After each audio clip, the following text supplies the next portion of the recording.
नमस्कार, news point लेकर हाजिर हूं मैं राजीव। दोस्तों, मोदी सरकार की एक और कूटनीतिक विफलता पर देश में सियासत गर्म हो गई है। भारत ने दरअसल संयुक्त राष्ट्र महासभा यानी यूएनजीए में, यूनाइटेड नेशन जनरल असेंबली में, गजा में तत्काल बिना शर्त और स्थायी युद्ध विराम की मांग वाले एक मसौदा प्रस्ताव पर मतदान से दूरी बना ली है। इस बारे में भारत के संयुक्त राष्ट्र में स्थायी प्रतिनिधि राजदूत हरीश ने कहा है कि भारत गजा में बिगड़ती मानवीय स्थिति से गहराई से चिंतित है और नागरिकों की मौत की निंदा करता है। हालांकि हमारा मानना है कि संघर्ष का समाधान केवल संवाद और कूटनीति के माध्यम से ही संभव है। हमारी सामूहिक कोशिश दोनों पक्षों को करीब लाने की होनी चाहिए। जबकि 6 महीने पहले ही दिसंबर 2024 में भारत ने गजा में युद्ध विराम की मांग वाले ऐसे ही प्रस्ताव के पक्ष में वोट किया था, यानी मतदान किया था। मतलब 6 महीने में भारत की विदेश नीति इजराइल और अमेरिका के और ज्यादा दबाव में आती हुई दिख रही है। ऐसा नहीं है कि मोदी के नेतृत्व वाले भारत ने पहली बार इजराइल का साथ दिया है। पिछले 3 वर्षों में भारत ने इजराइल की आलोचना करने वाले 4 प्रस्तावों पर मतदान से दूरी बनाई है, जिसमें अक्टूबर 2023 में युद्ध विराम और 2023-24 में मानवाधिकार उल्लंघनों की जांच से संबंधित प्रस्ताव भी शामिल हैं। गौर करने वाली बात यह है कि भारत ने ब्रिक्स और एससीओ यानी शंघाई सहयोग संगठन के सदस्य देशों से अलग रुख अपनाया है। इन संगठनों के सभी देशों ने गजा के पक्ष में वोट किया है और भारत ने वोट देने से बचने के लिए गायब रहना स्वीकार किया, ज्यादा उचित समझा। मगर क्या इससे भारत उन सवालों को गायब कर पाएगा जो अभी वैश्विक स्तर पर उठ खड़े हुए हैं? खास बात यह है कि भारत का यह निर्णय ऐसे समय में आया है जब वो अगले सप्ताह फ्रांस और सऊदी अरब द्वारा आयोजित फिलिस्तीन पर एक सम्मेलन में भागीदारी पर विचार कर रहा है। इधर मोदी कनाडा में G7 की बैठक में शामिल होने जाएंगे, जहां उनका सामना शायद डोनाल्ड ट्रंप से हो जाए। इस बात के चर्चे तेज हैं कि क्या मोदी ट्रंप से पूछ पाएंगे कि आपने किस हक से 13 बार सीज फायर का ऐलान किया है, और इतना ही शांति दूत बनने का अगर आपको शौक है तो क्यों ईरान पर हमला करने वाले इजराइल से कुछ नहीं कहते? अब तो इजराइल और ईरान के बीच संघर्ष तेज हो गया है और इस युद्ध को रोका नहीं गया तो बड़ी तबाही मचेगी, क्योंकि अमेरिका, फ्रांस सब इजराइल के साथ हैं और वहीं चीन ईरान के साथ आ गया है और रूस भी मीडिएटर की भूमिका में आने की बात कर रहा है। पहले का दौर होता तो भारत इसमें निर्णायक भूमिका निभा सकता था, लेकिन अब हमारे देश के नेतृत्व की कूटनीतिक क्षमता पर सवाल खड़े हो चुके हैं। यानी मोदी के लिए प्रवासी भारतीय मोदी मोदी के नारे लगाएं, जो डायस्पोरा है, इंडियन डायस्पोरा है, जब नरेंद्र मोदी वहां जाएं तो मोदी मोदी के नारे लगे। लेकिन यहां समझने वाली बात यह है कि दुनिया उनकी तरफ किसी समाधान के लिए नहीं देख रही है। दरअसल यह अकेले मोदी का मसला नहीं है दोस्तों, इसमें भारत की साख पर भी सवाल उठते हैं, इसीलिए ज्यादा बुरा लगता है।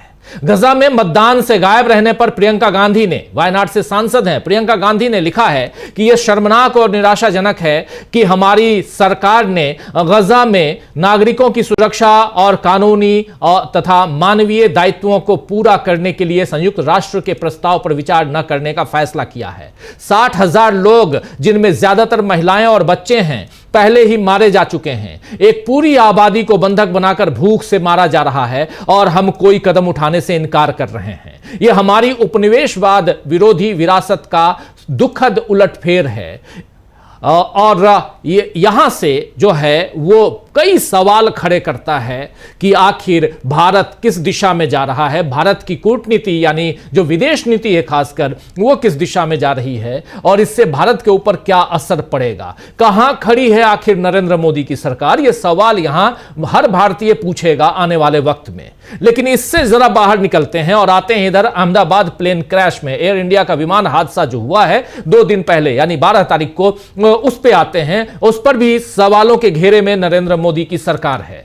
विमान का जो ब्लैक बॉक्स है वो मिल गया है, जिसके बाद अब पता चलेगा कि असल में जिस कारण से विमान उड़ ही नहीं पाया उसका मुख्य वजह उसकी क्या है। आज नागरिक उड्डयन मंत्रालय की तरफ से प्रेस ब्रीफिंग की गई, जिसमें मंत्री रामा मोहन नायडू ने कहा है कि पिछले 2 दिन बहुत कठिन रहे हैं, खासकर मंत्रालय और बाकी सभी के लिए। अहमदाबाद में हुई घटना ने पूरे देश को हिलाकर रख दिया है। इस घटना में अपने प्रियजनों को खोने वाले परिवार के सदस्यों के प्रति मेरी गहरी संवेदना है। मैंने भी अपने पिता को सड़क दुर्घटना में खोया है, इसीलिए कुछ हद तक मैं परिवार के सदस्यों के दर्द और पीड़ा को समझ सकता हूं। तो नायडू का जो दर्द है वो वाकई बहुत बड़ा है, लेकिन जिस पद पर वो बैठे हैं, जिस पद को वो संभाल रहे हैं, वहां उनसे यही उम्मीद की जाती है कि आपके साथ ऐसा कुछ ना भी हुआ हो, इसका भी आप ख्याल रखें। आपको शायद याद होगा दोस्तों कि ऑस्ट्रेलिया के प्रधानमंत्री ने किसी लड़की के यौन उत्पीड़न के मामले में कहा था कि मेरी भी बेटी है, मैं दर्द समझ सकता हूं। तब वहां के लोगों ने उनसे सवाल किए थे, ऑस्ट्रेलियन प्रधानमंत्री से, कि आपकी बेटी अगर नहीं होती तब भी आपको जनता का दर्द समझना ही चाहिए प्रधानमंत्री जी, क्योंकि आप प्रधानमंत्री हैं। और यही बात यहां लागू होती है नायडू साहब के ऊपर, क्योंकि वो नागरिक उड्डयन मंत्री हैं, सिविल एविएशन मिनिस्टर हैं, और उनके पिता दुर्घटना में मरे या ना मरे, लेकिन उनका काम क्या होता है? क्या वो दुख दर्द को तभी समझ पाएंगे जब उनके पिता दुर्घटना में मरेंगे या उनका कोई परिजन मरेगा तब? खैर, भारत में अब ऐसी बातें नहीं हो सकती हैं, क्योंकि यहां तो बड़े मुद्दों पर भी सवाल करने से रोका जाता है। तब ऐसी टीका टिप्पणियों का क्या अर्थ? खैर, आज की ब्रीफिंग में जहां ये मंत्री महोदय थे, इसी मंत्रालय ने बताया है कि बोइंग 787-8 ड्रीम लाइनर ने दोपहर 1:38 पर अहमदाबाद से उड़ान भरी थी। उड़ान के 30 सेकंड के भीतर विमान ने केवल 650 फीट की ऊंचाई हासिल की और फिर तेजी से ऊंचाई खोने लगा। पायलट ने टेक ऑफ के तुरंत बाद मेडे कॉल यानी आपातकालीन संदेश जारी किया, लेकिन 1:39 यानी 1:39 बजे हवाई यातायात नियंत्रण, जो ATS जिसको कहते हैं, उससे संपर्क टूट गया। इसके ठीक 1 मिनट बाद विमान अहमदाबाद के मेघानी नगर क्षेत्र में BJ मेडिकल कॉलेज और सिविल हॉस्पिटल के आवासीय परिसर से टकरा गया। टक्कर के बाद विमान में आग लग गई। ये ऐसी बातें हैं दोस्तों जिसे अब तक हम सब रट चुके हैं। आपको याद हो गई है ये बातें, यानी दुर्घटना वाले दिन क्या हुआ ये तो पहले से सबको पता है। परसों से यही बात चल रही है कि कितने बजे विमान उड़ा, उसके विजुअल्स आ रहे हैं, ये सारी चीजें। लेकिन कैसे हुआ ये घटना, कैसे हुई, क्यों हुई ये घटना, इसकी जानकारी आज भी मंत्रालय नहीं दे पाया। इस प्रेस ब्रीफिंग में मंत्री इस सवाल का जवाब नहीं दे पाए कि आखिर हादसे की मुख्य वजह क्या थी, जबकि यही फ्लाइट पेरिस से सकुशल वापस लौटी थी। यही फ्लाइट पेरिस से आई और इसके बाद दिल्ली से अहमदाबाद, और इसमें कोई समस्या नहीं थी। फिर ऐसा क्या हुआ कि अहमदाबाद में उड़ने के 1 मिनट बाद यह हादसा हो गया? हालांकि एविएशन विशेषज्ञों का कहना है कि इंजन फेल होना ही इस हादसे की वजह बना होगा, लेकिन इस संबंध में, इस बारे में कोई आधिकारिक जानकारी नहीं दी गई है। वहीं अब बोइंग ड्रीमलाइनर के रखरखाव पर भी सवाल उठ रहे हैं। इस बारे में मंत्री रामा नायडू ने कहा है कि भारत में 34 ड्रीम लाइनर में से 8 का निरीक्षण पहले ही हो चुका है, बाकी का भी किया जा रहा है। मतलब 26 विमान अभी किस हाल में हैं, उनका रखरखाव ठीक है या नहीं है, यह सरकार नहीं बता पा रही है। वैसे सरकार भी क्या करे जब उसके पास इन कामों के लिए लोग ही नहीं हैं। एक मीडिया रिपोर्ट के मुताबिक आपको बता दूं कि DGCA में 53% से भी ज्यादा, यानी 53% से अधिक पद खाली हैं DGCA में। DGCA में 1692 स्वीकृत पदों में से 814 पद खाली हैं, मतलब 53%। वहीं BCS यानी नागरिक उड्डयन सुरक्षा ब्यूरो, इसमें 598 स्वीकृत पदों में से 224 पद खाली हैं। AAI airport authority of India यानी भारतीय विमानपत्तन प्राधिकरण में 25,730 स्वीकृत पदों में से 9,502 पद खाली हैं, यानी वैकेंसी ही वैकेंसी है। इन आंकड़ों से पता चलता है कि DGCA और अन्य विमानन प्राधिकरणों में मानव संसाधन की अपार कमी है, गंभीर समस्या है। और इन पदों को भरे बिना क्या भविष्य में सुरक्षित उड़ानों की गारंटी मोदी दे सकते हैं? अगर ऐसा है तो वाकई मोदी नॉन बायोलॉजिकल होंगे, और मोदी है तो मुमकिन है कहने में कोई हर्ज नहीं होगा उनके लोगों को जो उनके भक्तगण हैं। लेकिन ऐसा नहीं है, और इसीलिए अब सरकार को आनाकानी करने की जगह सीधे समस्या को पहचानना और उसे हल करने में अपनी गलती को मानना और उस गलती को दूर करना, यह सब करना ही होगा, वरना देश के लोग कब तक आपदाएं सहते रहेंगे, बेमौत मरते रहेंगे। तो आइए दोस्तों, आज इसी पर चर्चा करेंगे कि क्या देश के सब्र की परीक्षा ले रहे हैं नरेंद्र मोदी। ईरान और इजराइल संघर्ष और विमान हादसा और इन सब के बीच कहां खड़ी है आखिर मोदी सरकार? बहुत सारे सवाल, इन सवालों का जवाब ढूंढने की कोशिश करते हैं। हमारे साथ कुछ वरिष्ठ साथी जुड़े हुए हैं, उन सबसे आपका परिचय करवाता हूं, फिर आगे बढ़ते हैं। देखिए, इस वक्त हमारे साथ 3 वरिष्ठ साथी जुड़े हुए हैं। हमारे साथ जुड़े हुए हैं अमनिंदु उपाध्याय जी, प्रोफेसर रविकांत जी और डॉक्टर राकेश पाठक जी। आप तीनों का स्वागत इस्तकबाल है। स्वागत इस्तकबाल आप तमाम दोस्त साथी शुभचिंतक आप सबका, जो अब तक जुड़ चुके हैं उनका भी, जो जुड़ने वाले हैं उनका भी। पहले आता हूं प्रोफेसर रविकांत जी आपके पास, फिर आता हूं डॉक्टर राकेश पाठक जी के पास। थोड़ा टेक्निकल बातें करेंगे, लेकिन पहले आपसे पूरी सियासी बातें आपसे समझना चाहता हूं। एक तरफ यूनाइटेड नेशन जनरल असेंबली में भारत, 159 देश वहां थे, लेकिन 19 देशों की सूची में 159 ने 149 ने 149 कंट्रीज ने मतदान किया।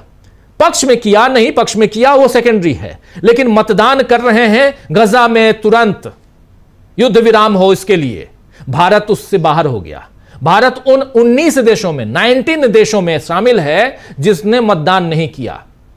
कहां से आपको पाकिस्तान के साथ अगर कोई संघर्ष है उसमें आपको किसी का साथ मिलेगा, जब आप युद्ध विराम के लिए किसी और देश के साथ नहीं हैं तो? और उसके बाद फिर अपने देश में जो हो रहा है उसके बाद आप कहेंगे मोदी है तो मुमकिन है। क्या यह सब्र की परीक्षा नहीं है तो और क्या है? कहां खड़ी है आखिर हमारी सरकार? प्रोफेसर रविकांत जी। देखिए राजीव जी, सरकार तो मुझे लगता है कि जहां 2014 में डॉक्टर मनमोहन सिंह ने छोड़ी थी उसके काफी पीछे जा चुकी है, खास करके विदेश नीति के मोर्चे पर, आर्थिक नीति के मोर्चे पर, और देश में जो सांप्रदायिक सद्भाव है वो भी बुरी तरीके से बिखरा है। सामाजिक जो दूरियां हैं उसकी खाई बढ़ी हुई है, और यही वजह है कि जब देश पर कोई भी संकट आया उस समय देश अलग थलग पड़ गया। पाकिस्तान जैसे देश के साथ घोषित तौर पर कई देश जाकर के खड़े हो जाते हैं, लेकिन भारत को न तो अमेरिका का समर्थन मिलता है, जिन ट्रंप के लिए मोदी जी ने नारे लगाए थे। अमेरिका में अब की बार ट्रंप सरकार गुजरात में लाकर के हाउ डू मोदी किया था, वहां से भी कोई समर्थन नहीं मिला। इसके अलावा इजराइल ने बहुत बाद में किया, और इजराइल जिस तरह का देश है हम लोग जानते हैं कि उसकी दुनिया के लोकतांत्रिक पटल पर आवाज कितनी महत्वपूर्ण मानी जाती है, वो हम सब जानते हैं। और एक ले दे करके आपका अफगानिस्तान, उसकी भी स्थिति हम लोगों को मालूम है। ऐसे में नरेंद्र मोदी ने उस घटना से भी कुछ नहीं सीखा। एक होता है कि चलिए भाई गलती होती है, लेकिन यहां तो ब्लंडर हो रहा है और उसके बाद भी कोई सीखने की कोशिश नहीं है। तो जो नरेंद्र मोदी और उनकी भक्त मंडली बार बार ये देश के भीतर प्रचारित करती है कि हम विश्व गुरु बन चुके हैं, लेकिन एक भी शिष्य पैदा नहीं हुआ, एक भी देश आपके साथ खड़ा नहीं हुआ, तो काहे के विश्व गुरु है? और जब ऐसे मौके पर जहां वोटिंग हो रही थी वहां छोड़ देना, क्विट कर जाना, ये किस बात को साबित करता है? आप खुल करके ना इजराइल के साथ खड़े हुए, हो जाते ना आप, एक पक्ष आपका हो जाता है। हालांकि ईरान लंबे समय तक भारत का बहुत सहयोगी देश रहा है। धर्मनिरपेक्षता और लोकतंत्र की मियाद पर ईरान का सहयोग भारत ने किया और ईरान ने भारत का सहयोग किया, और सरकारें भले ही बदल गई हों लेकिन फिर भी वो संबंध बरकरार रहे जी।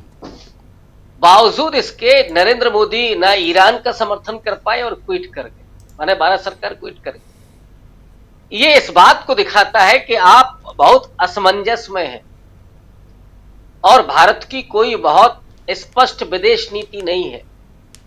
आप हिंसा और युद्ध के साथ खड़े हैं या उसके विरोध में खड़े?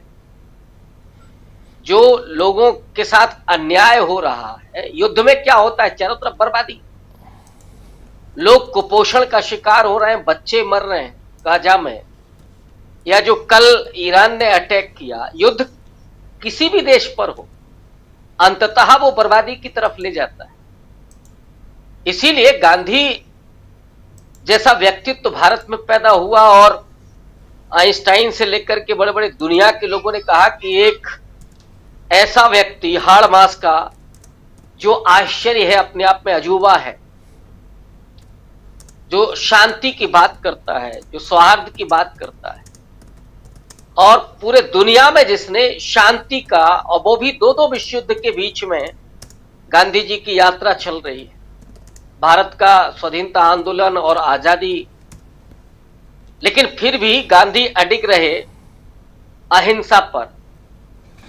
लेकिन आप दुर्योग देखिए कि उन्हीं गांधी की हत्या की गई हिंसा के जरिए। करने वाले कौन?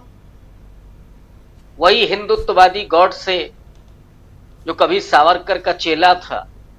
सावरकर भी आरोपी थे और उसी विरासत से ये बीजेपी और आरएसएस निकल करके आती है। तो आपके ऊपर तो पूरी तरीके से टैग लगा हुआ है कि आप हिंसा के विरोधी नहीं हैं, और मोदी ने कभी उस तरह का मैसेज भी नहीं दिया जी। लेकिन सवाल यह है कि भारत की जो इमेज 70 साल में बनी थी, वो इमेज आपने खत्म कर दी। ये जो निर्णय है भारत सरकार का, ये अंततः भारत के उस पूरे डिग्निटी को प्रभावित करता है, भारत की अस्मिता को प्रभावित करता है, भारत की जो अस्तित्व, जो उसकी अस्मिता है, उसको प्रभावित करता है। लेकिन जो भक्त मंडली है अभी उसको नहीं समझ में आएगा। वो तो अभी यही बोलेंगे मोदी जी ने जो किया है वो ठीक ही किया होगा, क्योंकि उनका आईक्यू लेवल इतना कमजोर है तो कभी समझ ही नहीं पाते। देखिए 56 इंच की छाती से बहुत नहीं होता है। एक तो उसमें दिल भी होना चाहिए और एक मस्तिष्क भी होना चाहिए कि आपको डिसीजन क्या लेना है, किसके साथ खड़ा होना है। तो 56 इंच की छाती से काम नहीं चलता है, एक पहले मस्तिष्क से काम चलता है देश की इज्जत सम्मान बरकरार रखने के लिए। और ऑब्वियस है कि इसका निर्णय सुप्रीम स्तर पर होता है, प्रधानमंत्री लेवल पर होता है, कैबिनेट लेवल पर होता है। और अगर जो आज निर्णय लिया गया है ये भारत के उस पूरे डिग्निटी को कमजोर करता है। हालांकि सरकारें आती जाती हैं, भारत फिर से वहां खड़ा होगा, लेकिन फिलहाल हम ये कह सकते हैं कि नरेंद्र मोदी ने देश का मान बहुत घटाया है। और इधर देश के भीतर जो हो रहा है उसको भी अगर आप देख लें एक नजर, अभी अभी एक खबर हमने पढ़ी कि विमान हादसे में जो हुआ वो तो सबको पता है, आप भी जिक्र कर रहे थे। गिरफ्तारी किसकी हो रही है? एक 17 साल के लड़के की, जिसने वो वीडियो शूट किया था अपने गांव में लोगों को दिखाने के लिए कि हम दिखाएंगे कि कैसे हवाई जहाज उड़ता है, कैसे लैंड करता है। उसको साहब अहमदाबाद की पुलिस ने गिरफ्तार किया है। क्या उससे पूछताछ हो रही होगी? लेकिन टाटा का कोई अधिकारी जिम्मेदार अभी तक नहीं हुआ है, एयरपोर्ट अथॉरिटी का कोई अधिकारी जिम्मेदार नहीं हुआ है, सिविल एविएशन मिनिस्ट्री में कोई जिम्मेदार नहीं हुआ है, होम मिनिस्टर से लेकर के प्राइम मिनिस्टर तक ने कोई जिम्मेदारी नहीं ली है। कम से कम एक राजकीय शोक भी हो सकता था, वो भी नहीं। तो 300 के करीब लोग मर जाते हैं और संवेदना के नाम पर, शोक के नाम पर क्या दिया गया है जी। ये बड़ी संवेदना का और संवेदनशीलता का वक्त है। ये मनुष्यता की गहरी परीक्षा का समय है। लेकिन यहां राजनीति जिस पर होती है, विभाजन पर, नफरत पर, हिंसा पर, तो उनको फर्क नहीं पड़ता है। तो राजनीति चाहे अंदर की हो या बाहर की, नरेंद्र मोदी ने जहां पर, आरएसएस बीजेपी ने जहां पर लाकर के खड़ा कर दिया है, वहां से एक लंबा सफर तय करना होगा आने वाली सरकारों को। जी, कि वो भारत की डिग्निटी को फिर से मेंटेन कर सके। बिल्कुल बिल्कुल आप सही कह रहे हैं। भारत की डिग्निटी को फिर से मेंटेन करने की कोशिश, और इसके लिए एक लंबा सफर तय करना होगा भारत सरकार को, और सरकारें जिसकी भी हो, सरकार जिसकी भी हो, उस पर कोई भी आकर बैठे उस कुर्सी पर, प्रधानमंत्री की कुर्सी पर। लेकिन सवाल यही उठता है कि भारत की डिग्निटी मेंटेन हो रही है क्या? आना चाहता हूं डॉक्टर राकेश पाठक जी आपके पास। डॉक्टर साहब, जरा समझना चाहता हूं कि एक तरफ यूएन में जब वोटिंग की बारी आती है तो आप उन 19 देशों में शामिल हो जाते हैं जहां आपको गजा की चिंता नहीं दिखाई देती, आप वहां से बाहर हो जाते हैं, भाग खड़े होते हैं। लेकिन दूसरी तरफ आप विश्व बिरादरी से फिर किस ढंग से मुंह दिखाएंगे? आप ईरान के साथ हैं कि नहीं हैं? आप इजराइल के साथ हैं कि नहीं हैं? या आप इन दोनों के बीच मध्यस्थ की भूमिका निभा सकते हैं कि नहीं निभा सकते हैं? ये बहुत सारे सवाल पूछे जाएंगे। ईरान के साथ हमारा एक कूटनीतिक संबंध रहा है, बहुत पुराना संबंध रहा है, आज का नहीं, सदियों पुराना।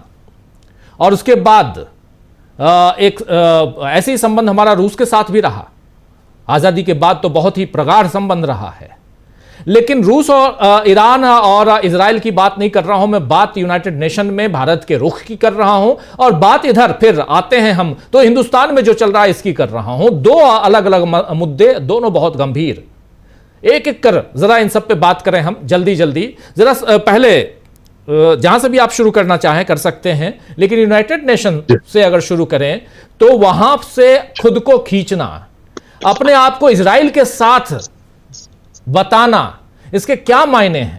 सिर्फ इसलिए क्योंकि इजराइल के साथ हमारे जो रक्षा सौदे जो हैं वो, और उसके अलावा इजराइल और अमेरिका आज एक दूसरे के साथी बने हुए हैं इसलिए, और हम भी अमेरिका के क्लब में रहना चाहते हैं इसलिए, या कुछ और है यहां पे? डॉक्टर साहब, नरेंद्र मोदी और उनकी सरकार विदेश नीति के मोर्चे पर इस कदर विफल हो चुकी है कि अब हर बीतते हुए दिन के साथ भारत लगातार अलग थलग पड़ता जा रहा है। आपने यूएन में फिलिस्तीन के मुद्दे से बात शुरू की थी, मैं वहीं से बात शुरू करना चाहता हूं। थोड़ा पीछे जाना पड़ेगा, थोड़ा नहीं बहुत पीछे जाना पड़ेगा। 1938 में महात्मा गांधी अपने अखबार हरिजन में एक आलेख लिखते हैं फिलिस्तीन के मुद्दे पर। ईसाइयत के अछूत यहूदी करके उनका वो संपादकीय आलेख था। गांधी जी ये मानते हैं कि यहूदियों के साथ जो कुछ हो रहा है वो ठीक नहीं है। यूरोप में उनके साथ जो व्यवहार हो रहा था उसके साथ भी वे खड़े थे। लेकिन महात्मा गांधी ने स्पष्ट रूप से अपने आलेख में लिखा था, इसके बावजूद यहूदियों को इस तरह अरबों की जमीन पर बसाना उचित नहीं है, ये अमानवीय है। और उनका बहुत प्रसिद्ध कथन है कि फिलिस्तीन उसी तरह अरबों का है जैसे इंग्लैंड अंग्रेजों का और फ्रांस फ्रांसीसियों का है। यानी हमारे देश की रीति नीति परंपरागत रूप से आजादी से भी पहले गांधी के रूप में भी फिलिस्तीन के पक्षधरता की थी, फिलिस्तीन की पक्षधरता की थी। आजाद भारत में भी भारत और भारत की विदेश नीति हमेशा फिलिस्तीनियों के हक में खड़े रहने की रही। जी। जब फिलिस्तीन में संघर्ष चल रहा था, फिलिस्तीनी मुक्ति संगठन अपनी आजादी की लड़ाई, अपने देश की, अपनी जमीन को बचाने की लड़ाई लड़ रहा था, तो भारत पहला गैर अरब देश था जिसने 1974 में पीएलओ को मान्यता दी थी, फिलिस्तीनी मुक्ति संगठन को मान्यता दी थी। उससे पहले अरब देशों ने मान्यता दे दी थी। उसके बाद 1983 में भारत में गुटनिरपेक्ष आंदोलन का सम्मेलन हुआ। यासिर अराफात को एक राष्ट्राध्यक्ष जैसे दर्जे पर आमंत्रित किया गया और उनका उसी तरह सत्कार हुआ जैसे बाकी के देशों के मुखियाओं का हुआ। उसके बाद भारत 1988 में पहला देश था जिसने फिलिस्तीन को एक स्वतंत्र राष्ट्र के रूप में मान्यता दी। इस बीच में एक बार जनता पार्टी की सरकार बनी थी 1977 में। यह जानकारी बहुत अहम है राजीव, क्योंकि आज की तारीख में मोदी और भारतीय जनता पार्टी के समर्थक इजराइल का झंडा लेकर सड़कों पर स्टैंड विद इजराइल का नारा लगाते हुए जुलूस निकाल रहे हैं। इन सब महानुभावों को यह बताना जरूरी है कि जब 1977 में जनता पार्टी की सरकार बनी, चुनाव जीतने के बाद मोरारजी देसाई का प्रधानमंत्री बनना तय हो गया, दिल्ली में एक बड़ी आम सभा हुई। उस वक्त अटल बिहारी वाजपेयी ने एक भाषण दिया था। यद्यपि तब वे विदेश मंत्री नहीं बने थे, मैंने भी अभी ट्वीट किया तो उसमें करेक्शन भी बाद में एक विद्वान ने कराया जी। लेकिन सरकार बन चुकी थी जनता पार्टी की, मोरारजी देसाई प्रधानमंत्री बन रहे थे। उस विशाल आम सभा में अटल बिहारी वाजपेयी ने अपने भाषण में स्पष्ट कहा कि अब लोगों को लग रहा है कि जनता पार्टी की सरकार बन गई है तो भारत सरकार का स्टैंड बदल तो नहीं जाएगा। तो उन्होंने स्पष्ट कहा था अटल बिहारी वाजपेयी ने कि हमारी जनता पार्टी की सरकार का स्टैंड वही है कि फिलिस्तीन फिलिस्तीनियों का है, उन्हें मिलना ही चाहिए, उनका घर है, उनकी धरती है। यद्यपि बाद में जनता पार्टी की सरकार में ही इजराइल के नेता मोशे दायान गोपनीय रूप से भारत आए थे। वो पहली ऐसी किसी इजरायली नेता की यात्रा थी जिसने भारत की यात्रा की हो। यद्यपि वो गोपनीय यात्रा थी, बाद में उसका खुलासा हो गया। अब हम आते हैं इस मोदी युग में। नरेंद्र मोदी इजराइल जाते हैं तो वहां का सबसे बड़ा सम्मान हासिल कर लेते हैं, फिलिस्तीन जाते हैं तो वहां का भी सबसे बड़ा सम्मान हासिल कर लेते हैं, सबसे बड़ा नागरिक सम्मान उन्हें मिलता है। अभी दिसंबर 2024 में इसी संयुक्त राष्ट्र संघ में फिलिस्तीन के पक्ष में मतदान करते हैं हमारी सरकार, और अब एब्सटेन कर जाते हैं, गैर हाजिर हो जाते हैं। यानी मोदी सरकार, नरेंद्र मोदी, उनका विदेश मंत्रालय, एस जयशंकर, जो खुद भारतीय विदेश सेवा के अधिकारी रहे हैं, वे ये तय ही नहीं कर पा रहे वे किसके साथ खड़े हो। वे ये तय ही नहीं कर पा रहे कि इस वक्त फिलिस्तीन में 2 साल से गजा पट्टी में जिस तरह से मानवता पीड़ित है, इजराइल जिस तरह से 65,000 लोगों की हत्या अब तक कर चुका है, वहां भारत को किसके पक्ष में खड़े रहना है उसको सूझ ही नहीं रहा। यही वजह है कि जिस वक्त हमें ऑपरेशन सिंदूर के बाद वैश्विक मंच पर दुनिया के दूसरे देशों का समर्थन चाहिए था, वो समर्थन हमें नहीं मिला जी। सांसदों के प्रतिनिधि मंडल दुनिया भर का दौरा करके चले आए, लेकिन क्या हासिल हुआ? निशिकांत दुबे जैसे सांसद विदेश में रहकर हिंदू मुस्लिम एकता की बात करें और वहीं बैठकर नेहरू से लेकर इंदिरा गांधी और राजीव गांधी तक को कोस हैं। ये सारी विफलताएं इस वक्त देश के खाते में जुड़ गई हैं। तो अब संयुक्त राष्ट्र में सरकार क्या करेगी आगे चलकर फिलिस्तीन के मुद्दे पर? इजराइल और ईरान के संघर्ष के समय हम कहां खड़े होंगे, दुनिया इस पर नजर रखे हुए है। लेकिन लगातार इस तरह की असमंजस भरी विदेश नीति अंततः देश को नुकसान पहुंचाती है। दूसरे चरण में राजीव जी, आप जो आंतरिक विषय है विमान दुर्घटना, बिल्कुल, और मैं इसमें अभी से जोड़ देना चाहता हूं कि विमान दुर्घटना में जिस तरह भोंपू मीडिया आतंकवादी साजिश ढूंढने लगा है, उस पर राजीव जी जरूर हम लोग चर्चा करें। बिल्कुल सही कह रहे हैं आप, इस पर जरूर हम चर्चा करेंगे और ये यहां समझने की कोशिश करेंगे कि सेकंड फेज में जैसे आते हैं, हम समझने की कोशिश करेंगे कि इंटरनली एक विमान हादसा जिसमें लगभग 300 लोगों की जान चली गई और उसमें भी कुछ और साजिशें, कुछ और सियासत, आखिर क्यों? लेकिन उससे पहले आना चाहता हूं आपके पास भी अमलेंदु जी, जरा आपसे भी समझूं कि ये भारत की जो विदेश नीति है आपको कहां दिखाई दे रही है आज की तारीख में, जबकि मिडिल ईस्ट और उसमें भी आप देख लीजिए इजराइल गजा के साथ, हमास के साथ, जो भी कह लें, यानी फिलिस्तीन के साथ इजराइल लड़ रहा है। इजराइल हमला कर देता है ईरान पे, ईरान फिर जवाबी कार्रवाई कर रहा है और ये लगातार कल से जारी है।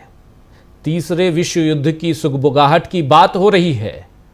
2 ध्रुव में बढ़ती हुई दुनिया दिखाई दे रही है और इन सब के बीच हमारा देश कहां खड़ा है, हमारी सरकार कहां खड़ी है, हमारे प्रधानमंत्री कहां खड़े हैं?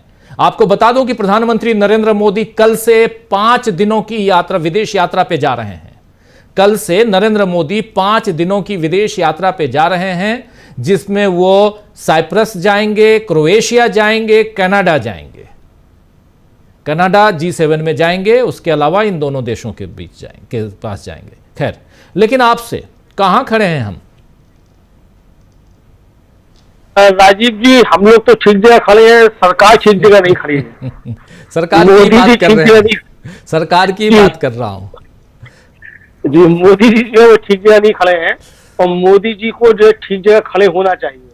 राजीव जी, आपको याद होगा कि 2016 के मई महीने में प्रधानमंत्री नरेंद्र मोदी ने ईरान का दौरा किया था और तब बड़े गुणगान गाए गए थे कि साहब ये 15 साल के बाद किसी भारतीय प्रधानमंत्री का द्विपक्षीय दौरा था।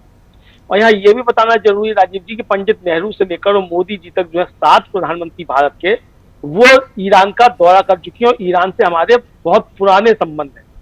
और ईरान पर जब अमेरिका ने प्रतिबंध लगाए उससे पहले भारत को तेल आपूर्ति करने वाला प्रमुख देश जो था वो ईरान था और प्रतिबंधों के बाद ईरान से तेल लेना भारत ने बंद कर दिया था। उसके बाद भी जो थी वो मुलाकात हुई थी प्रधानमंत्री नरेंद्र मोदी और जो वहाँ के सर्वोच्च लीडर कहे जाते हैं अयतुल्लाह खोमैनी, वो जो विदेशी आते हैं राजनयिक या जो राष्ट्राध्यक्ष आते हैं उनसे बहुत कम मिलते हैं और उनकी प्रधानमंत्री नरेंद्र मोदी से मुलाकात की हुई और उस समय बड़े ढोल पीटे गए थे कि साहब देखिए बड़ा सर्वोच्च सम्मान प्रधानमंत्री को मिला है।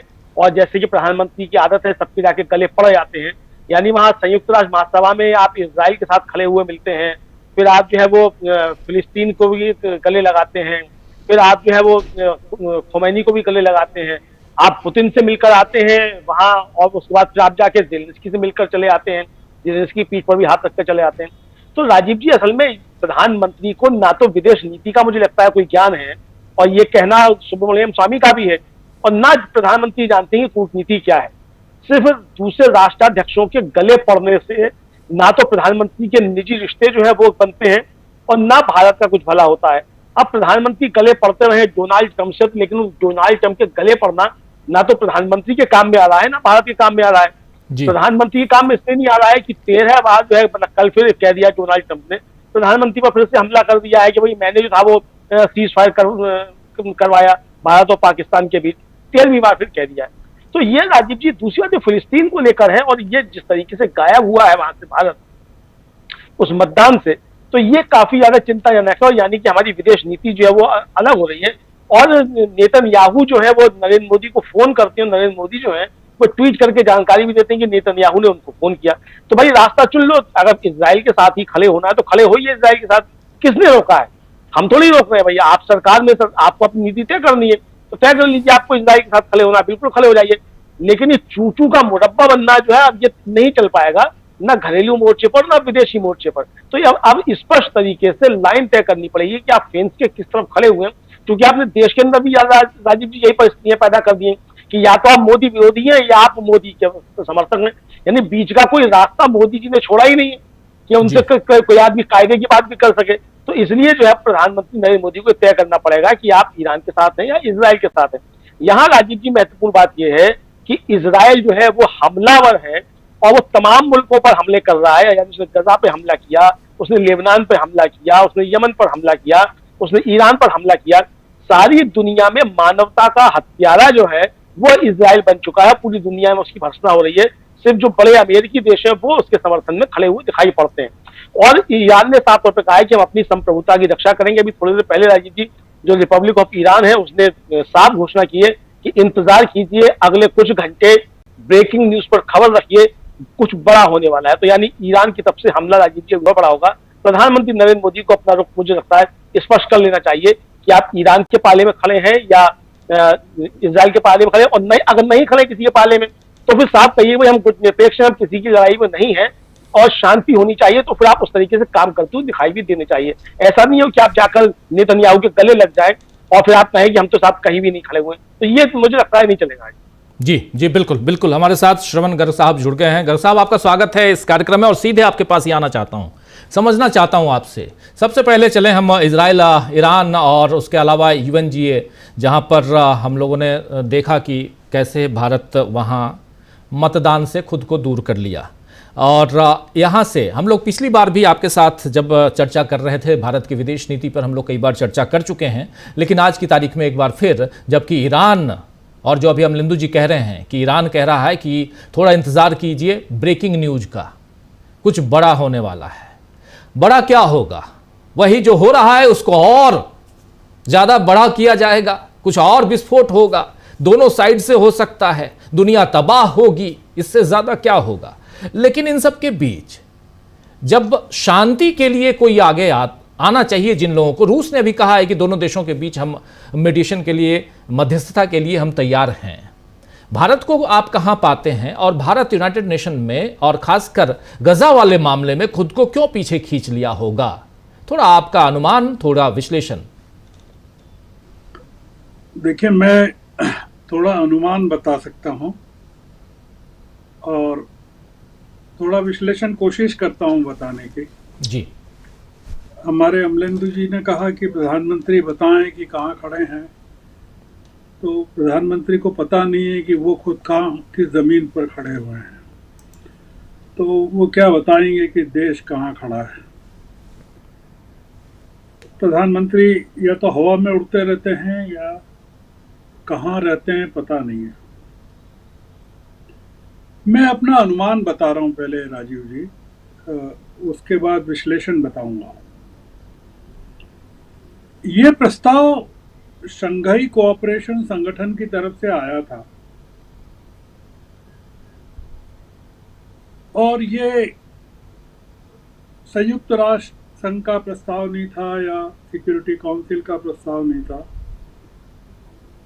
शंघाई कोऑपरेशन संगठन में जो देश हैं उनमें चीन है, ईरान है, ईरान भी है, मतलब जो पाकिस्तान है, रशिया है, जो मुख्य रूप से जो संगठन के सदस्य हैं। बाकी तो उज्बेकिस्तान है, बेलारूस है, तजाकिस्तान है, जी,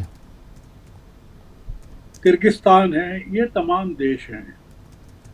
और जो मुख्य देश हैं जो जिनको हम विचार में ले सकते हैं, चाइना है, इंडिया है, रशिया है, पाकिस्तान है और ईरान है।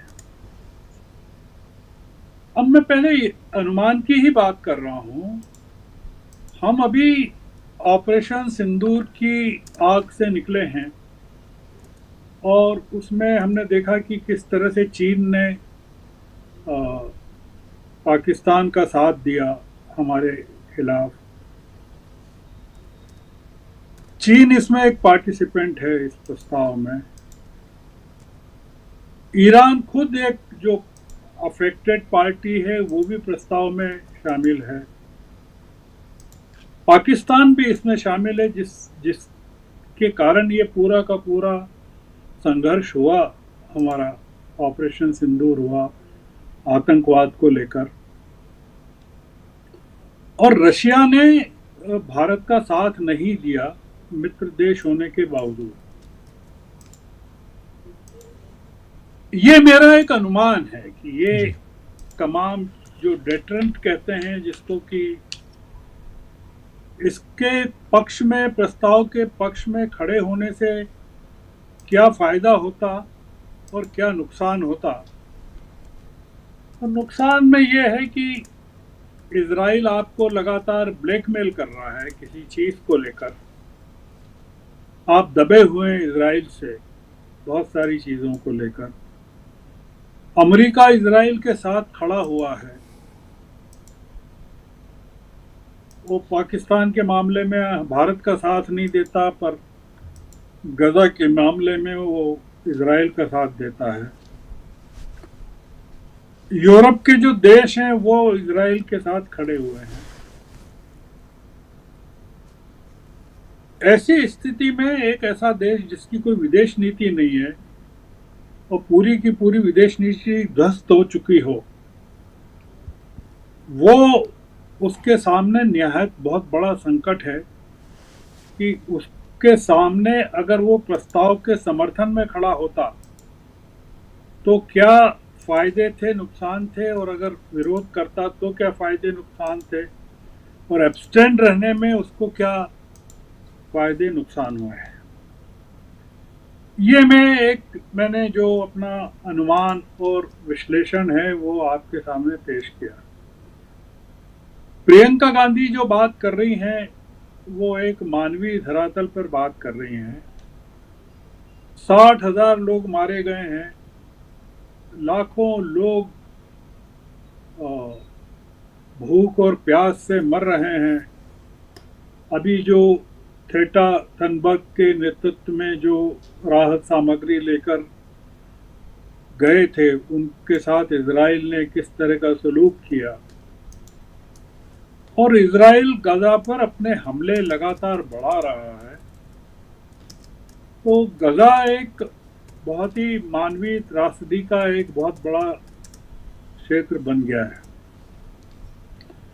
शंघाई कोऑपरेशन संगठन के प्रस्ताव पर जो फॉरेन मिनिस्ट्री ने सफाई दी है, क्लेरिफिकेशन दिया है कि उन्होंने ईरान से भी बात की है और तमाम लोगों से बात की है, अब वो बहुत गले नहीं उतरती है, क्योंकि ये एक अपॉर्चुनिटी थी भारत के सामने कि वो, जैसा अमलेंदु जी ने कहा है कि वो भारत बताता कि वो कहाँ है, पर भारत बता नहीं सकता। वो मोदी जी नहीं बता सकते। मोदी जी में वो हिम्मत नहीं है कि वो किसी भी मामले में बता सकें कि किसके साथ है।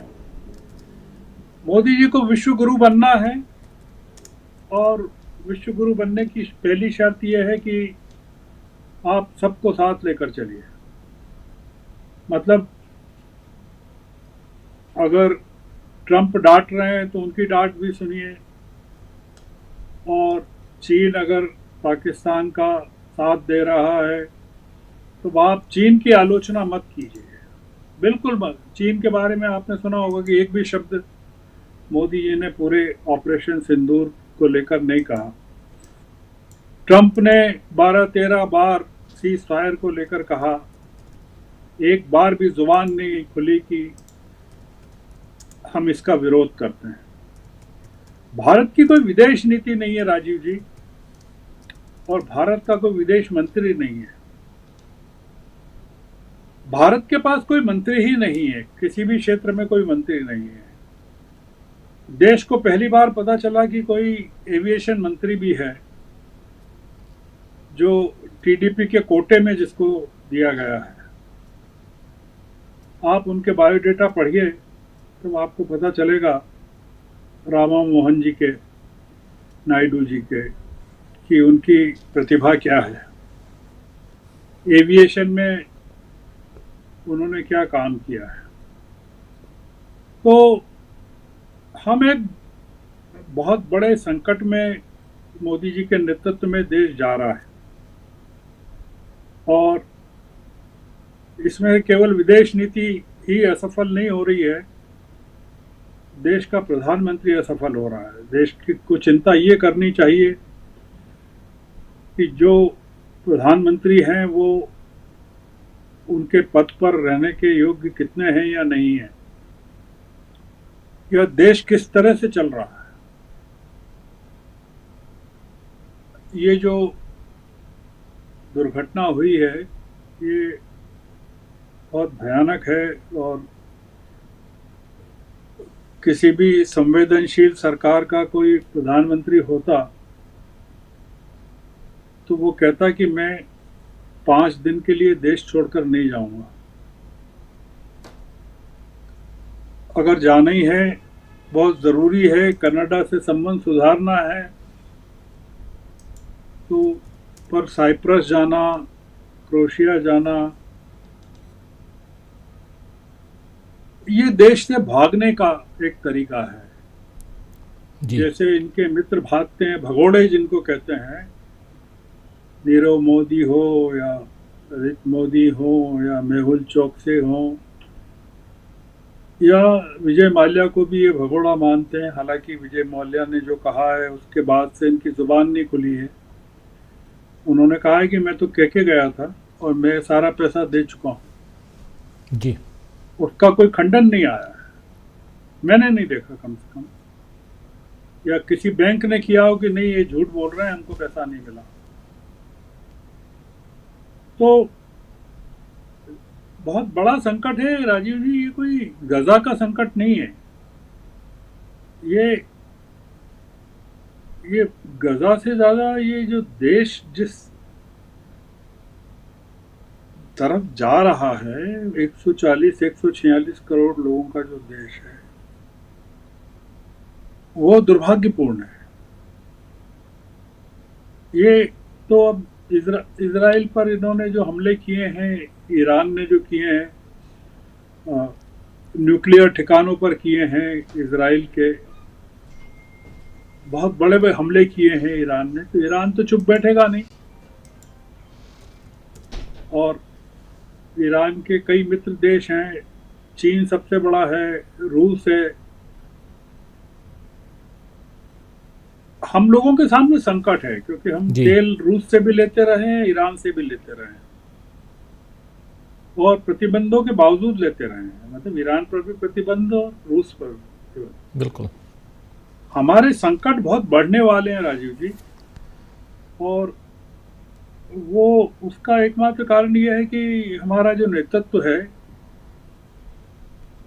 वो नेतृत्व हमको लगा कि ये एक के बाद एक संकट में जिस तरह से नेतृत्व ने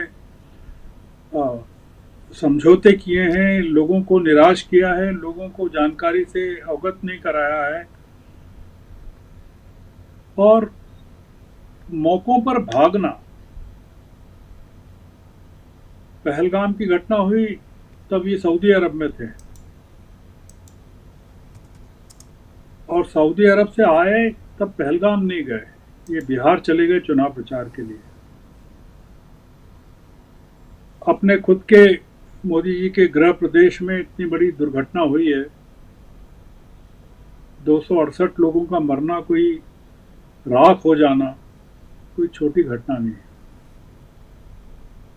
आपका मन कैसे कर रहा है जाने के लिए 5 दिन के लिए? आपका दिल कैसे मान रहा है?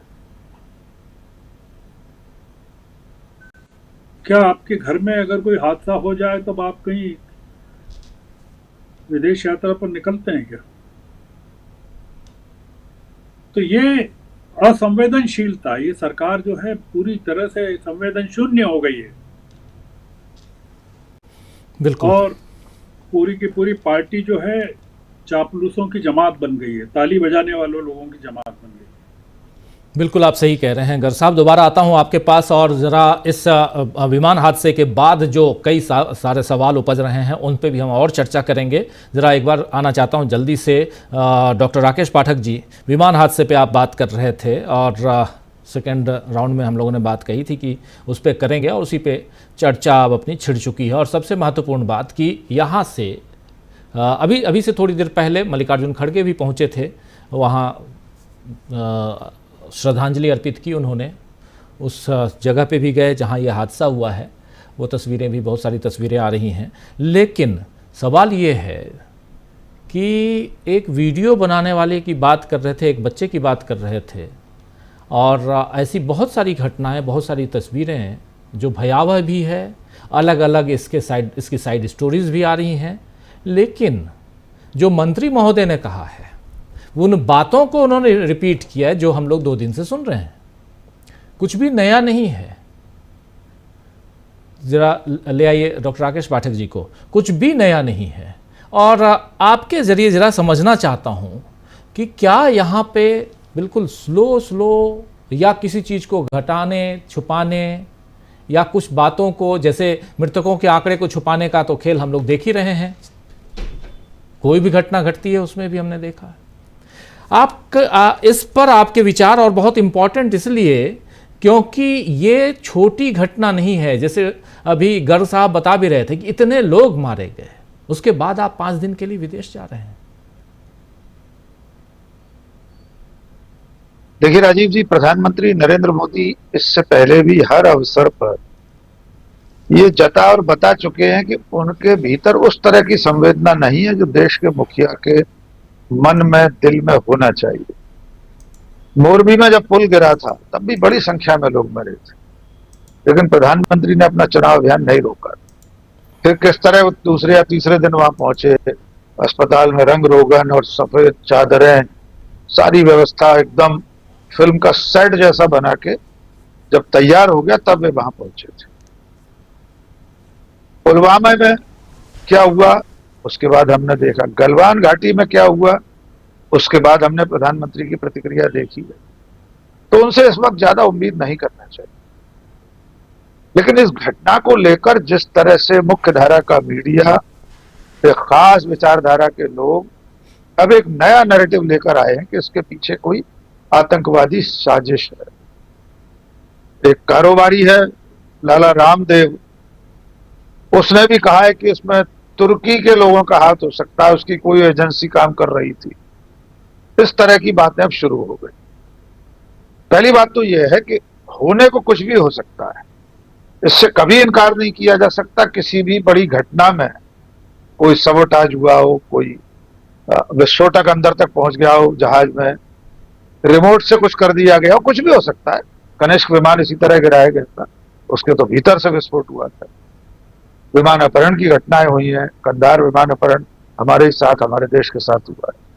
लेकिन जब तक सरकारी एजेंसी, सरकार, गृह मंत्री, गुजरात का मुख्यमंत्री, गुजरात का डीजीपी या सिविल एविएशन की कोई अथॉरिटी ये न कह दे कि इसमें साजिश की कहीं से कोई बू आ रही है, कोई गंध आ रही, तब तक इस तरह का नैरेटिव बनाना यानी सरकार को जवाबदेही से बचाने की कोशिशें हो रही। इसके अलावा एक पहलू उसका यह भी है कि अगर इस तरह की कोई बात होती तो पहले कोई आतंकवादी संगठन, कोई ग्रुप ये क्लेम करता है, ये दावा करता है कि ये उसने किया है। जैसे पहलगाम में आतंकवादी घटना हुआ, उसके बाद एक आतंकी गुट था, उसने दावा किया कि यह नरसंहार उसने करवाया है। गुरपतवंत सिंह पन्नू अमेरिका में बैठा हुआ हर 26 जनवरी और 15 अगस्त से पहले धमकी देता है कि एयर इंडिया या इंडियन एयरलाइंस के विमान उड़ा दिए जाएंगे, उनमें यात्रा न करें। लेकिन इस घटना में तो ऐसी कोई चीज अब तक सामने नहीं आई। लेकिन अब देश के सामने साजिश साजिश साजिश का एक ढोल पीटा जा रहा है ताकि सरकार को उसकी जवाबदेही से बचाया जा सके। दो बातें और जोड़नी थी, आपने बहुत अच्छी बात याद दिलाई है कि जिस बच्चे ने, आर्यन नाम है उसका, छोटा सा बच्चा है, उसने संयोगवश वो वीडियो रिकॉर्ड कर लिया। उसे ये नहीं मालूम था आगे चलकर ये विमान गिरने वाला है।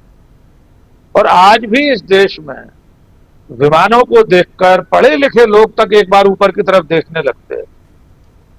जो लोग विमानतलों के आसपास रहते हैं या आसपास से गुजर रहे होते हैं, टेक ऑफ और लैंडिंग के समय उनकी नजर जाती है। आज हिंदुस्तान में हर व्यक्ति के हाथ में मोबाइल है, स्मार्टफोन है, वीडियो रिकॉर्डिंग करने का शौक सबको होता है। उस बच्चे का क्या अपराध है कि पुलिस ने उसे गिरफ्तार कर लिया?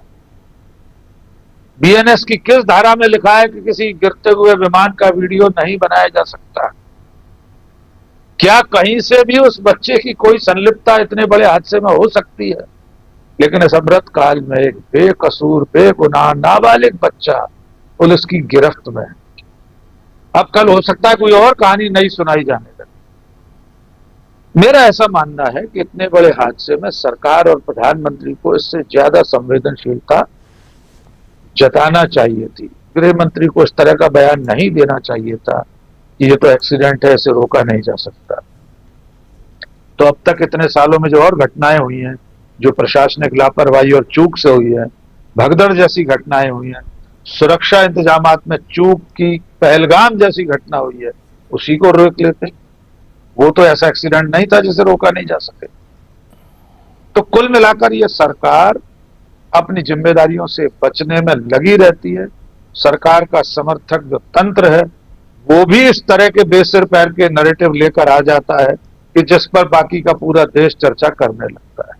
अंतिम बात, एक बार फिर से थोड़ी सी फिलिस्तीन की तरफ, श्रवण जी ने बहुत अच्छी बात बताई कि ईरान के साथ रिश्ते में हम हमेशा से रहे। वहां से जो तेल की आपूर्ति है उसके बिना दुनिया का काम नहीं चल सकता। उसमें एक नया जो ताजा खतरा जुड़ा है वो है जो हरमुज जल डमरू मध्य है, उसे ईरान बंद करने पर विचार कर रहा है। तो अब इससे ये समझ लीजिए, अगर उसने ये ओमान की खाड़ी और जो दूसरी खाड़ी उसे जोड़ने का काम करता है, और बहुत सकरा रास्ता है, 30 मील का करीब उसकी चौड़ाई। तो अगर ईरान हरमुज जल डमरू मध्य को, जल संधि को रोकता है तो पूरी दुनिया में तेल आपूर्ति बाधित होगी, हाहाकार मच जाएगा और भारत भी उससे बचा नहीं रहेगा। जी राजीव। जी जी, बिल्कुल बिल्कुल, आप सही कह रहे हैं। उस पे हम और भी चर्चा करेंगे, खूब चर्चा होगी उस पे भी, लेकिन उससे पहले अहमदाबाद और उसमें जो कुछ हो रहा है ज़रा आपसे भी समझो प्रोफेसर रविकांत जी। आज जो प्रेस कॉन्फ्रेंस हुई है, उस प्रेस कॉन्फ्रेंस में जो बातें बताई गई कुछ भी नया नहीं है, पहले भी कह चुका हूँ, नया नहीं है। लेकिन यहाँ आज 12 के बाद आज 13, 14, आज तीसरा दिन है। कुछ तो आना चाहिए था, कुछ तो पता चलना चाहिए था,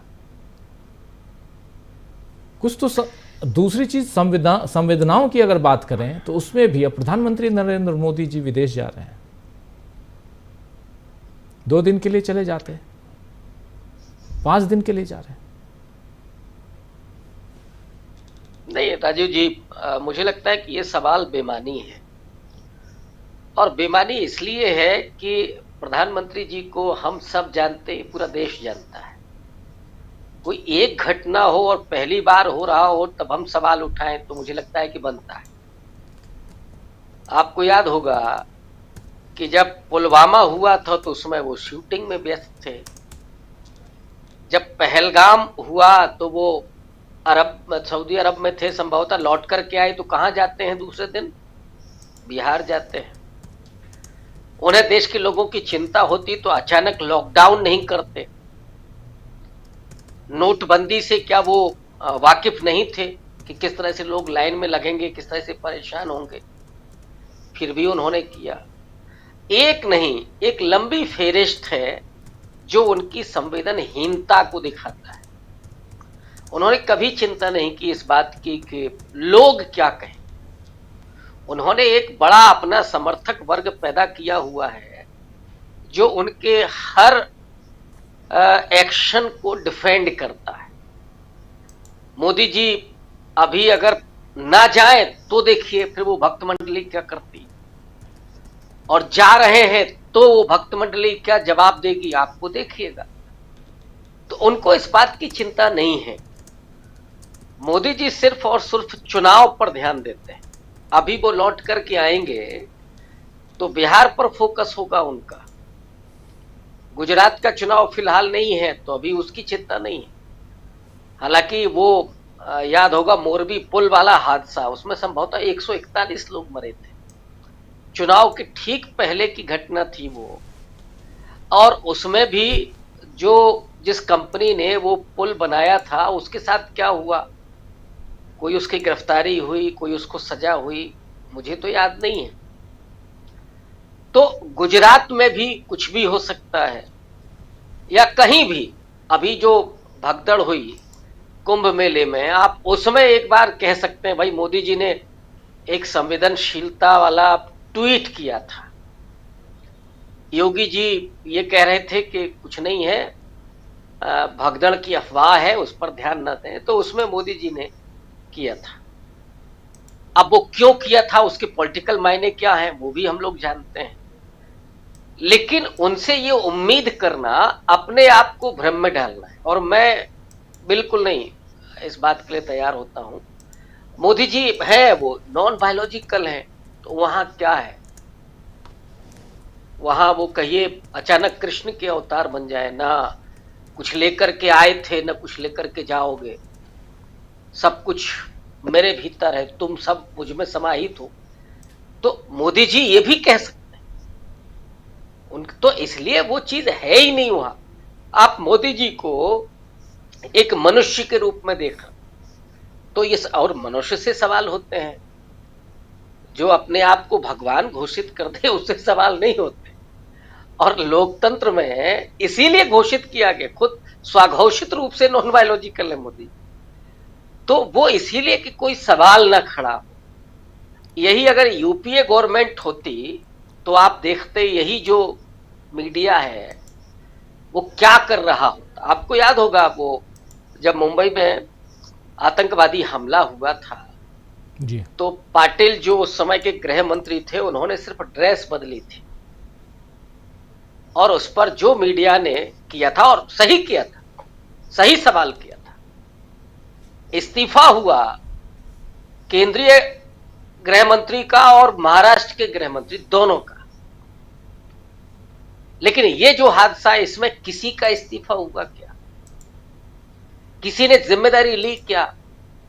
और तो और जो ब्लैक बॉक्स जो टेल में होता है हवाई जहाज के, वो चाहते तो 12 तारीख को ही उसकी जांच वाच होने लगती, ब्लैक बॉक्स को निकाला जाता, लेकिन वो टेल तब तक रखा रहा जब तक मोदी जी नहीं पहुंचे और फोटो नहीं खींची।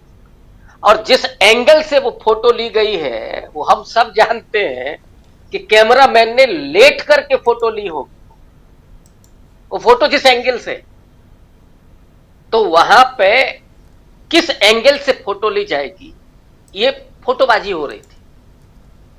और जो वीडियो जारी हुआ है सिविल एविएशन मिनिस्टर का और खुद मोदी जी का, उसमें पीछे एक म्यूजिक चल रहा है। अब आप समझ सकते हैं संवेदनशीलता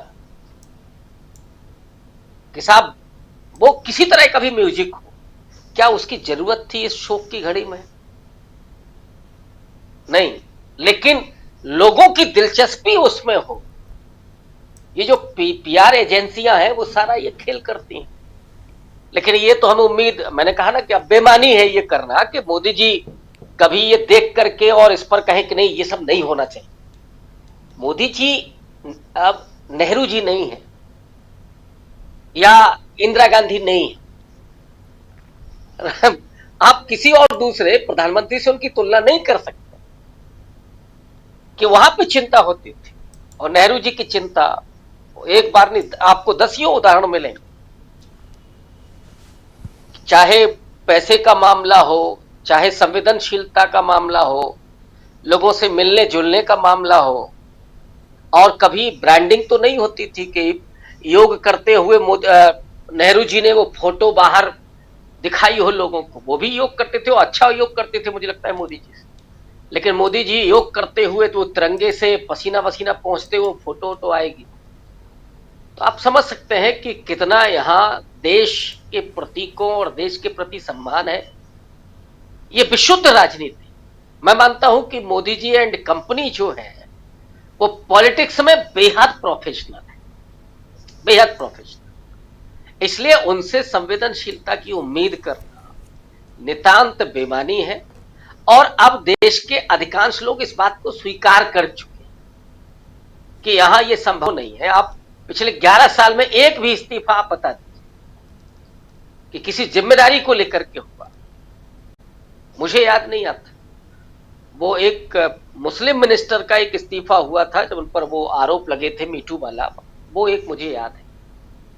इसके अलावा कोई भी अगर आपको याद आता हो, रेल दुर्घटना हो, ये हो या और तमाम तरह की घटनाएं हो, चाइना के साथ तनाव हो, पाकिस्तान के साथ तनाव हो, रक्षा मंत्री का कुछ हो, गृह मंत्री का दुख हो, मणिपुर जल रहा हो, 2 साल हो गए, मोदी जी गए क्या? तो यहां पे वो है ही नहीं। ये विशुद्ध पॉलिटिक्स है और विशुद्ध प्रोफेशनलिज्म है, इसलिए हम कोई उम्मीद नहीं करते। राजीव जी आना चाहता हूं जरा गर्ग साहब के पास, जरा ले आइए स्क्रीन पे गर्ग साहब को भी, और उनसे भी जरा समझूं। जरा गर्ग साहब, जरा आपसे समझना चाहता हूं कि देखिए 2024 का इलेक्शन बीतता है, 240 सीट बीजेपी को, उसके बाद 4 राज्यों के चुनाव होते हैं, 2 राज्यों में सरकार बनाती है, 2 नहीं बल्कि 3 राज्यों में बीजेपी सरकार बना लेती है, दिल्ली भी उसके हवाले। जरा आपसे समझना चाहता हूं कि उसके बाद एक लंबा गैप है, बिहार का चुनाव है, क्या एक अलग तरह के अलग रणनीति पे अब नरेंद्र मोदी, चूंकि 2024 के चुनाव में कम सीटों के बाद भी और जो विधानसभा में जो 3-4 में से 3 में जीत मिली है, उसका एक दंभ है यहाँ पे, उसका एक कॉन्फिडेंस कह लें, दंभ ना भी कहें, कॉन्फिडेंस है कि अब जो भी हो रहा है, लेकिन हम जिस ढंग से पहले भी करते रहे हैं, लेकिन यहां एक उम्मीद थी कि थोड़ा एक दबाव, एक प्रेशर नजर आएगा, लेकिन विधानसभा चुनाव के बाद वो प्रेशर कम होता गया। क्या यही हम लोग इसी हिसाब से आगे देखने वाले हैं सियासत के? और चूंकि लंबा आपका अनुभव रहा है सियासी चीज़ों को देखने समझने का, इसलिए समझना चाहता हूं नरेंद्र मोदी की राजनीति, और क्या यहाँ पर वो अपने समर्थक वर्ग को और मजबूत कर पा रहे हैं, अपने पक्ष में ला पा रहे हैं, ये सब दिखाई देता है क्या? इसलिए ये तमाम चीज़ें, तमाम घटनाक्रम पर नरेंद्र मोदी कुछ दूसरे ढंग से दिखते हैं। नरेंद्र मोदी दूसरे ढंग से दिखते हैं, ये कोई नई बात नहीं है। गुजरात के दंगों के बाद भी नरेंद्र मोदी जैसे दिखते थे। गुजरात में बड़े बड़े हादसे हुए हैं। एक पूरी की पूरी गुलबर्ग कॉलोनी में जिंदा जला दिया गया लोगों को, जिसमें कांग्रेस के एक सांसद जो रहे थे वो भी थे। 67-68 लोगों को जिंदा जला दिया और वो लोग मदद के लिए गुहार करते रहे और मदद नहीं पहुंची, ऐसे आरोप हैं। बड़ौदा का बेस्ट बेकरी कांड है। मैं देखने गया था बड़ौदा का बेस्ट बेकरी को देखने गया था। मैंने लिखा भी था। बिल्किस बानो का कांड है। गुजरात के दंगों में सैकड़ों लोग मारे गए, कई बेघरबार हुए।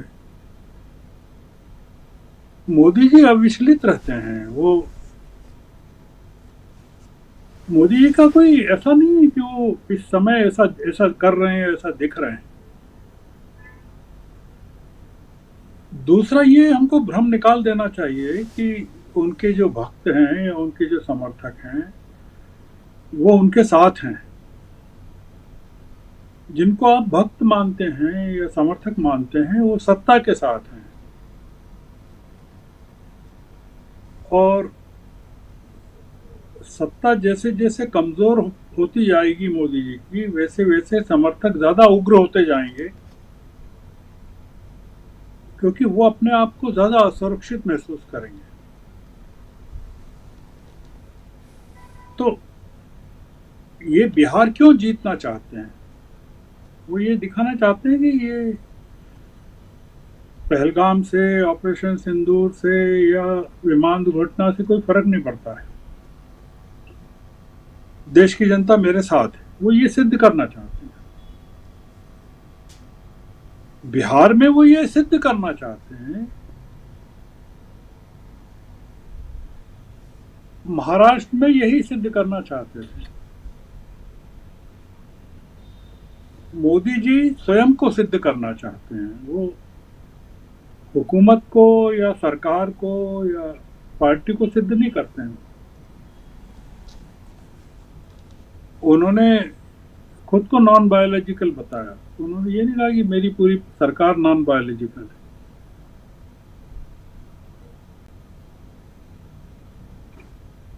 आप कल्पना कीजिए, देश के नागरिकों को कल्पना करना चाहिए। मैं तो उस इलाके से परिचित हूँ जहाँ विमान गिरा। मेरी बेटी पढ़ती थी वहाँ, मेरे दामाद पढ़ते थे, मैं जाता था वहाँ उस इलाके में, हॉस्टल में जाता था। मैं रहता था अहमदाबाद में रहता था। किसी को, रिपोर्टर को जाके देखना चाहिए कि वो एयरपोर्ट जो है उसका मैनेजमेंट अडानी के पास है। किसी ने जिक्र किया है क्या कि वो उस एयरपोर्ट का अडानी के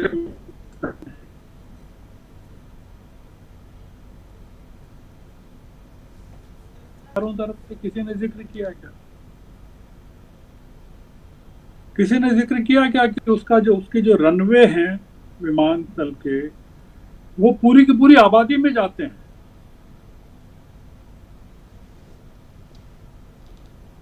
आप कल्पना कीजिए, देश को कल्पना करना चाहिए कि वो विमान उस जगह गिरा जहां दुर्घटनाग्रस्त लोगों को लाया जाता है इलाज के लिए। वो बेचारे डॉक्टर खुद मर गए। और वो विमान अगर बीच अहमदाबाद में गिर जाता कहीं शहर पर, तो क्या होता?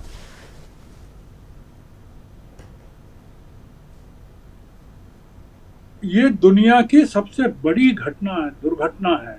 ऐसी दुर्घटना कहीं हुई नहीं है। अगर कोई मुझे इतिहास में बता दे कि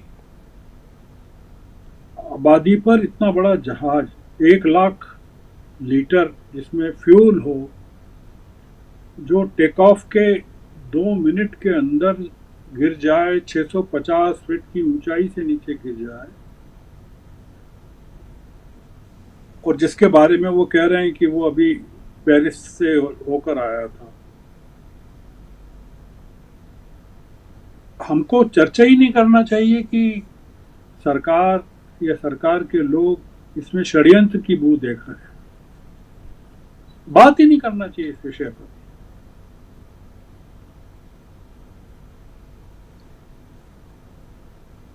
न सरकार बताने वाली है कि क्यों गिरा, न एयर इंडिया बताने वाला है क्यों गिरा, न बोइंग कंपनी बताने वाली है कि क्यों गिरा। आपको पता है क्या कि राफेल क्यों गिरे? बताएगा कि राफेल क्यों गिरे? क्या राफेल कंपनी की जो लोग आए थे जांच के लिए, उनको प्रवेश करने दिया गया कि वो जांच करने आए थे कि आपकी बाकी राफेल हम देखना चाहते हैं?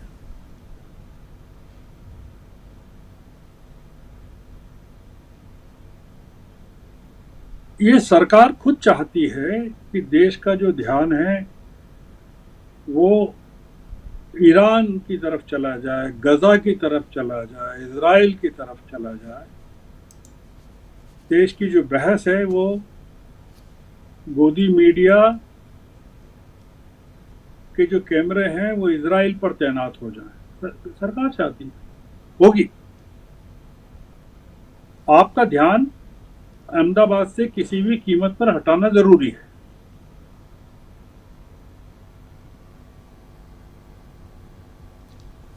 पूरी की पूरी एविएशन इंडस्ट्री दहशत में है, नागरिक दहशत में है।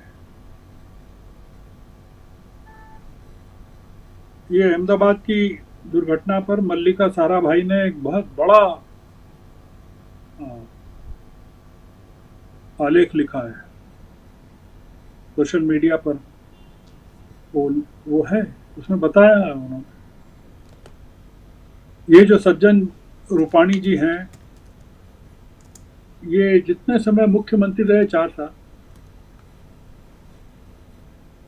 कई प्रस्ताव थे एयरपोर्ट को ठीक करने के, कई कमियां थी, उन्होंने नहीं किया।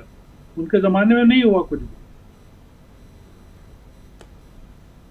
क्योंकि अडानी जी के पास कोई चीज है तो आप कैसे ठीक करवाएंगे? जी। मेरा ऐसा सुझाव है राजीव जी कि इस बहस को ही आगे बढ़ाना चाहिए। ये विमान दुर्घटना की इजराइल और ईरान का मामला तो अपनी जगह है, एक विदेश नीति का मामला है, पर वो ध्यान भटकाने की एक बड़ी पहल है कि आप उस पर चर्चा करें, नागरिकों को विदेश नीति में डाल दें।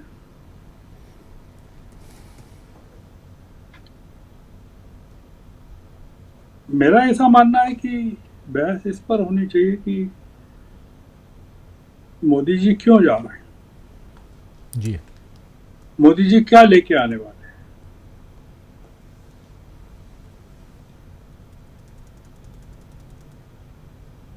देश इस समय, देश को दिलासे की जरूरत है। आप जरा वो विजुअल्स जो मोदी जी देख रहे हैं वहाँ विमान के मलबे को, आप जरा उनको चला के पूछिए कि मोदी जी को समझा कौन रहा है।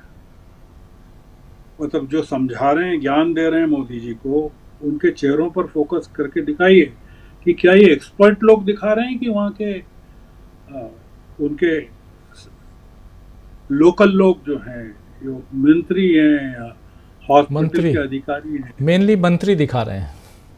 तो इनको क्या पता है? जो दिल्ली के एक फोन पर जो पूरा मंत्रिमंडल इस्तीफा दे देता हो, तो ये मोदी जी को ज्ञान कौन बता रहा है, दे रहा है? कोई एक्सपर्ट बता रहा है क्या? नहीं। ये लोग कौन है उनके आसपास? यही भक्त हैं।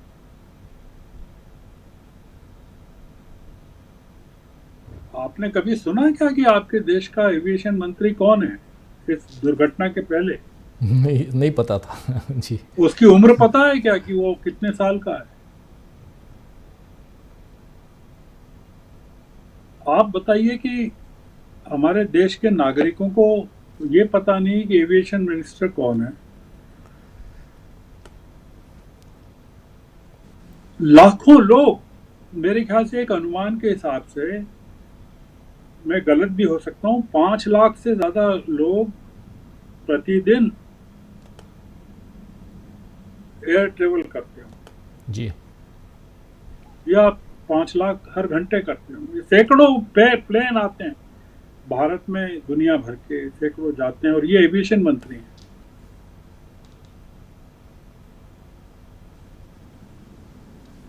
डीजीसीए के बारे में आप अगर रिपोर्ट पढ़ें कि कितने पद खाली हैं director general of civil aviation में, जी। सारे के सारे अपॉइंटमेंट्स पॉलिटिकल कंसिडरेशंस में होते हैं।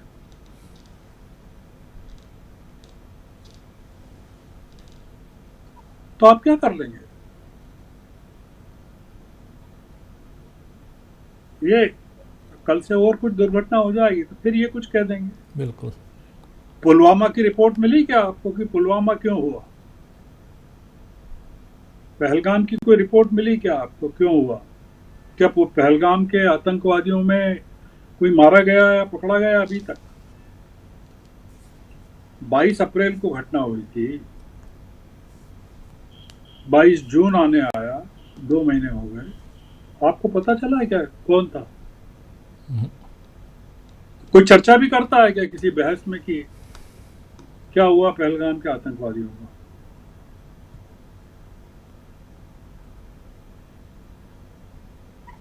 लगातार कोशिश होती है कि बहस को बदला जाए। एक कॉन्स्पिरेसी है। ये अभी जिस ड्रेस में दिख रहे हैं प्रधानमंत्री, अभी विमान में चढ़ते हुए फोटो आएंगे तो ड्रेस पूरी बदल जाएगी, और कनाडा पे जब उतरेंगे हवाई अड्डे पे तो पूरी बदल जाएगी। ये गुजरात की ड्रेस है जो पहने हुए हैं जी। हर गुजराती ऐसे ही पहनता, आधी बांह का कुर्ता नुमा शर्ट पहनता है।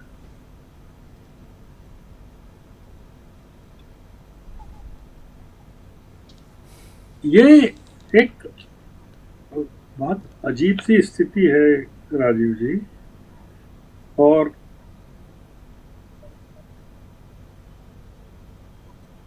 ये शंघाई कोऑपरेशन संगठन की जुलाई 2023 में मीटिंग भारत में हुई थी जी। और भारत इसमें प्रमुख भूमिका में है, शायद इसका ट्रेजरर भी हो सकता है। अगर आप गूगल करके देखें कि who is the treasurer of Shanghai cooperation organisation, जी। खत्म कर दिया, हो गया, खत्म हो गया। ये शंघाई कोऑपरेशन ऑर्गेनाइजेशन खत्म हो गया। ये जो हुआ इसके बाद भारत ने बता दिया कि हम नहीं है उसमें, क्योंकि इसमें हमारी नाराजगी चीन से भी है, हमारी नाराजगी अब ईरान से भी है, और ईरान ने ऑपरेशन सिंदूर के टाइम पाकिस्तान का साथ दिया, हमारा साथ नहीं दिया। ये पूरा जो हमारा विरोध है ये पॉलिटिकली मोटिवेटेड है, इसमें ह्यूमन एलिमेंट है ही नहीं। और ये इसको भी एक दुर्घटना को भी एक षड्यंत्र बताकर वाहवाही लूटना या चुनाव में फायदा उठाना या विपक्ष को घसीटना, ये सब चलेगा। क्या कर सकते हैं? ये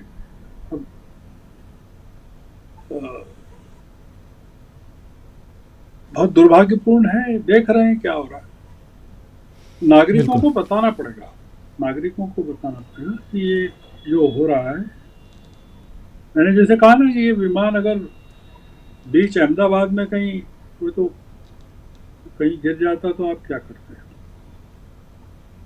बिल्कुल सही आप कह रहे हैं। बहुत इस पे चर्चा बिल्कुल होनी चाहिए, और बहुत इम्पॉर्टेंट बात यहाँ यही कि जितनी दुर्घटनाएं हो रही हैं उससे पर्दा उठने से पहले ही कोई और घटना और उस पर फिर बात होने लगती है, और यही हो रहा है, चाहे पहलगाम का मामला हो या उसके बाद पहलगाम और ऑपरेशन। आपको याद है क्या कि ये जो वैष्णव जन जो तेने कहिए जो मंत्री जी हैं वो वैष्णव जन हैं क्या? कितनी रेल दुर्घटनाएं उनके कार्य, उनको गोल्ड मेडल मिलना चाहिए उसके लिए, अंतर्राष्ट्रीय स्तर पर उनका सम्मान होना चाहिए कि ये भारत के रेल मंत्री हैं जिनके कार्यकाल में इतनी दुर्घटनाएं हुई, और उसके बाद ये गर्व के साथ मोदी जी के 11 साल की उपलब्धियों का ब्यौरा देश के सामने पेश करने की हिम्मत करते हैं। जी बिल्कुल बिल्कुल। अश्विनी वैष्णव साहब की बात हो रही है, और लेकिन दुर्घटनाएं होती हैं, उन दुर्घटनाओं को, और एक और भी बहुत ही एक ऐसा बयान जो होम मिनिस्टर ने दिया था कि एक्सीडेंट्स को हम रोक नहीं सकते। ये बयान भी आप लोगों ने अभी 3 दिन पहले सुना होगा, जिस दिन ये घटना घटी थी, कि दुर्घटनाओं को हम रोक नहीं सकते।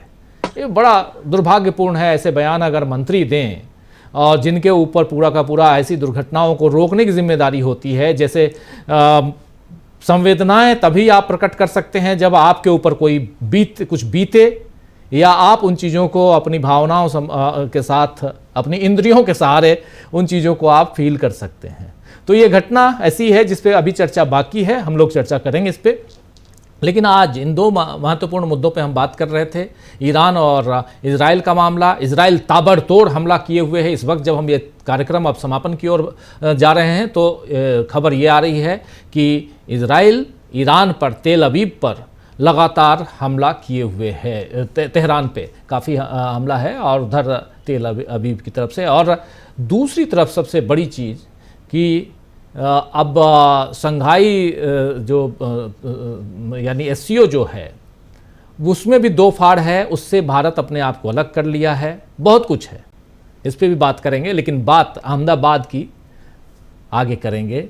हम लोगों ने 2-3 दिन पहले ये चर्चा की थी, जिस दिन ये घटना घटी है, कि ये एयरपोर्ट अदानी के हवाले है, 50 साल के लीज पे है, और वो लीज 50 साल की इनको 2020 में दी गई थी, यानी 2070 तक की लीज है। 50 साल कम नहीं होता, लेकिन उनके बारे में कोई बात नहीं कर रहा है। एयरपोर्ट जिसके हवाले है उसके बारे में भी चर्चा होनी चाहिए कि उसी एयरपोर्ट से ये विमान उड़ा और उसी एयरपोर्ट के पास गिरा है। चलिए, बहुत सारी चर्चाएं करेंगे हम। बहुत बहुत शुक्रिया गर्ग साहब आपका, बहुत शुक्रिया डॉक्टर राकेश पाठक जी, बहुत बहुत शुक्रिया प्रोफेसर रविकांत जी और अमलेंदु उपाध्याय जी, आप सबका बहुत शुक्रिया, बहुत धन्यवाद इस चर्चा में बने रहने के लिए। आप तमाम साथियों, आप सबका भी शुक्रिया अदा करता हूं। बहुत महत्वपूर्ण चर्चा, और इसमें हमारे तमाम साथी अपने विचार रख रहे थे। डॉक्टर विनोद प्रकाश गुप्ता शलभ साहब लिख रहे हैं, बहुत भयंकर समय है, मोदी की देश के प्रति उदासीनता बहुत महंगी साबित होगी, विदेश नीति का बंटाधार हो चुका है, कश्मीर आतंक में लाट साहब